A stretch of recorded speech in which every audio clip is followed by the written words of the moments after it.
Bismillahirrahmanirrahim. Assalamualaikum warahmatullahi wabarakatuh. Selamat pagi teman-teman semua. Alhamdulillahirabbil alamin wa bihi nasta'in ala umuri dunya waddin. Wassalatu wassalamu ala asrofil anbiya'i wal mursalin wa ala alihi wa sahbihi ajma'in. Amma ba'd. Rabbi shrah li sadri wa yassir li amri wahlul 'uqdatam min lisani yafqahu qawli. Amma ba'd. Pertama-tama dan yang paling utama, marilah kita panjatkan puji serta syukur kita kehadirat Allah Subhanahu wa Ta'ala, yang mana atas kesempatannya kita dapat hidup menghirup udara segar sampai dengan hari ini. Salawat serta salam tak lupa juga kita sampaikan ke junjungan kita Nabi besar Nabi Muhammad SAW, karena atas usaha dan jerih payahnya dapat membawa umat muslim dari zaman kegelapan hingga zaman terang benderang sampai saat ini. Pada kesempatan kali ini saya ingin sharing kepada teman-teman sekalian bagaimana etos kerja dalam Islam, yang ini merupakan tugas daripada dosen saya, dosen pengampu mata kuliah pendidikan agama Islam, yang diharuskan membuat video tentang dakwah digital atau digital dakwah dan sebagainya. Jadi kesempatan kali ini saya ingin sharing mengenai etos kerja dalam Islam. Hakikat kerja dalam Islam yang pertama ialah terdapat pada surat Al-Ankabut ayat 17, yang dimana artinya maka carilah rezeki di sisi Allah, kemudian beribadahlah dan bersujudlah kepada Allah, hanya pada Allah kamu akan dikembalikan. Kemudian sabda Rasulullah SAW, bekerjalah untuk duniamu seakan-akan kamu hidup selamanya, dan beribadahlah untuk akhiratmu seakan-akan kamu mati besok. Tangan di atas lebih baik daripada tangan di bawah, memikul kayu lebih mulia daripada mengemis, mukmin yang kuat lebih baik daripada muslim yang lemah. Allah menyukai mukmin yang kuat bekerja. Kemudian ada 4 macam pekerjaan. Yang pertama ada al-hirafiyin, yaitu mereka yang mempunyai lapangan kerja seperti penjahit, tukang kayu, dan para pemilik restoran. Dewasa ini pengertiannya menjadi lebih luas, seperti mereka yang bekerja dalam jasa angkutan dan kuli. Kemudian yang kedua ada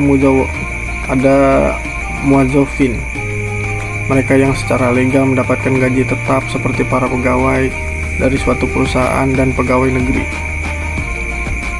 Kemudian yang ketiga ada al-kasbah, para pekerja yang menutupi kebutuhan makan sehari-hari dengan cara jual beli seperti pedagang keliling.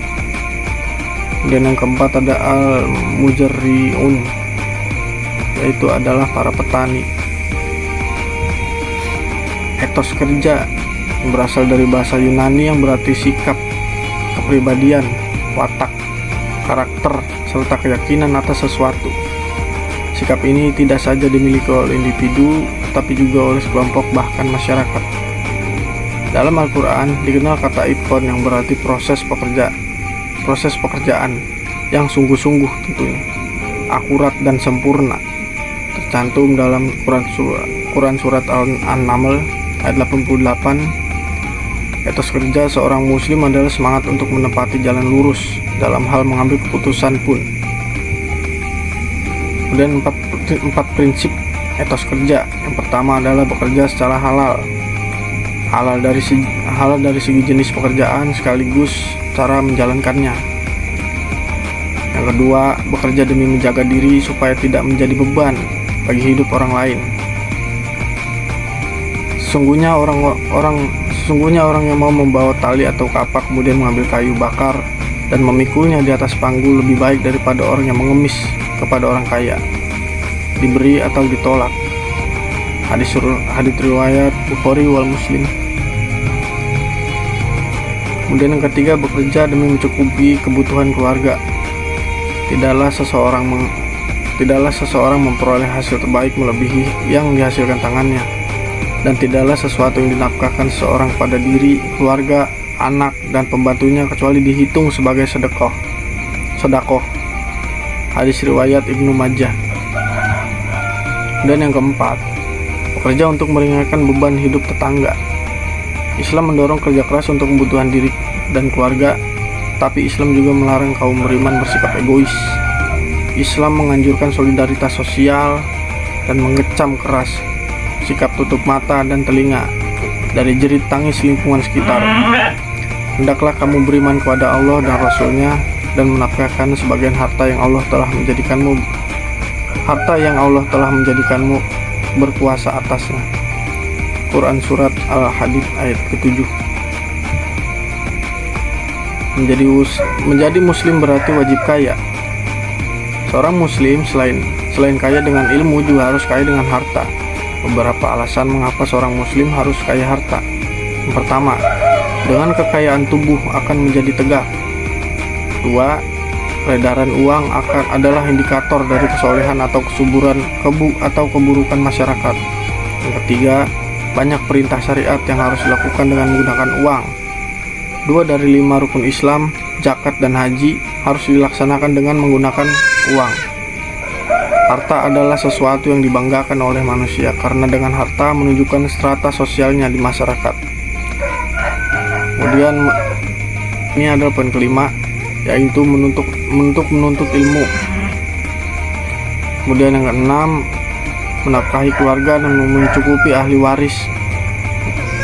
Ketujuh, menegakkan ekonomi syariah. Kedelapan, membangun sarana umat. Yang terakhir, meningkatkan bargaining position umat muslim. Orang muslim kaya sebagai fakta-fakta sejarah.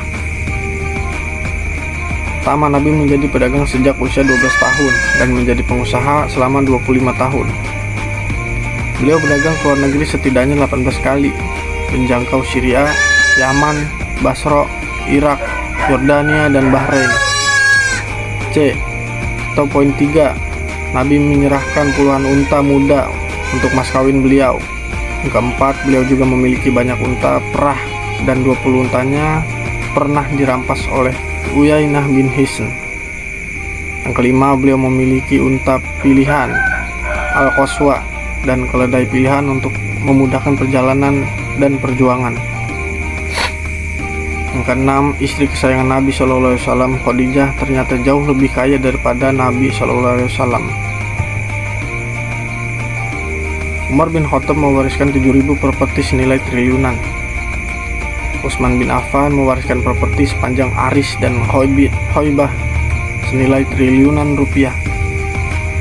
Abu Bakar menyedekahkan seluruh harta kekayaannya juga bernilai triliunan rupiah. Bagaimana dengan sahabat yang lain?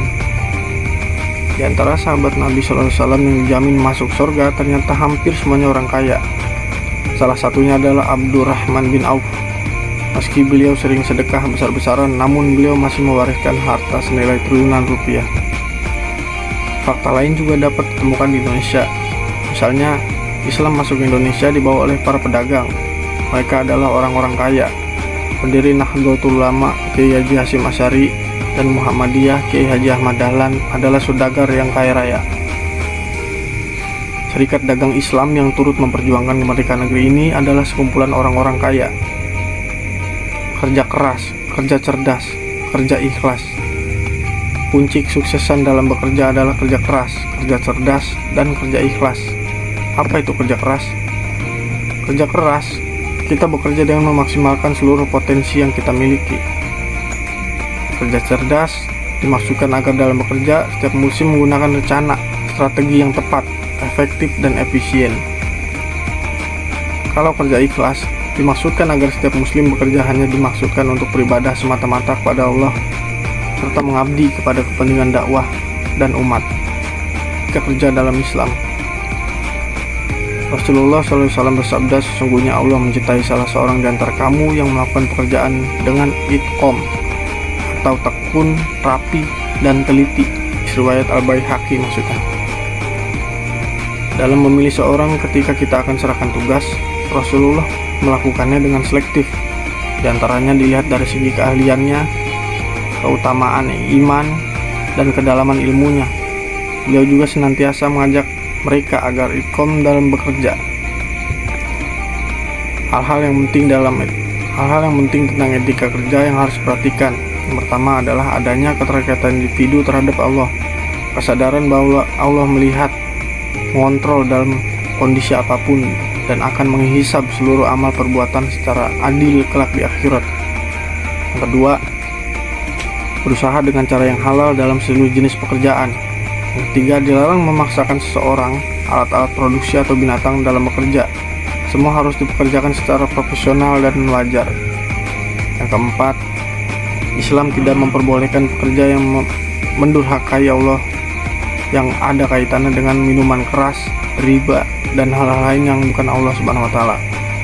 Yang kelima, ini profesionalismenya, yaitu kemampuan untuk menghadapi, memahami, dan melakukan pekerjaan sesuai dengan prinsip-prinsip keahliannya.